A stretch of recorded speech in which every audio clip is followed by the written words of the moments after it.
Cnut had fought for most of his life. He had become King of England, King of Denmark, King of Norway, and ruled parts of Sweden. He was only around 45 when he died, but in those 45 years he became the most powerful ruler in Western Europe, second only to the Holy Roman Emperor. He also became only one of 2 kings in English history to ever be called great, and has even been said to be the most effective king in Anglo-Saxon history. A Viking. A warrior. Cnut came from a long line of great Scandinavian rulers, going all the way back to Sigurd Snake in the Eye and Ragnar Lothbrook. His father was the mighty Sweyn Forkeard.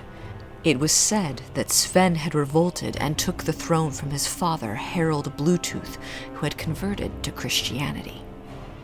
It was a time of bloodshed and conquest.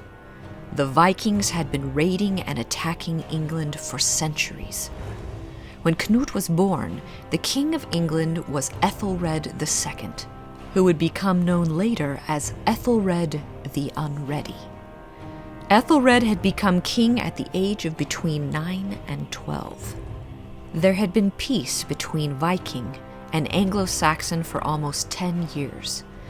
But by the time Ethelred was around 14, attacks began again, each becoming more bloody and devastating. Ethelred attempted to quell the Danes by paying them off, but again they would return. By the year 1002, tensions were at a high, and Ethelred ordered the massacre of all the Danes in England.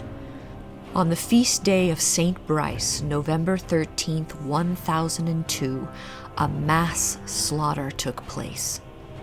Cnut's aunt, Gunhild, as well as her husband Palig, who was a Dane living in England serving King Ethelred, was slain in the massacre.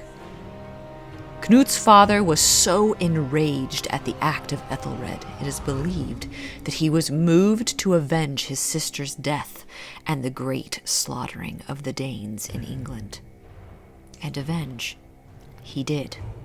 Sweyn invaded England, and Cnut, though he was of no great age, came with him.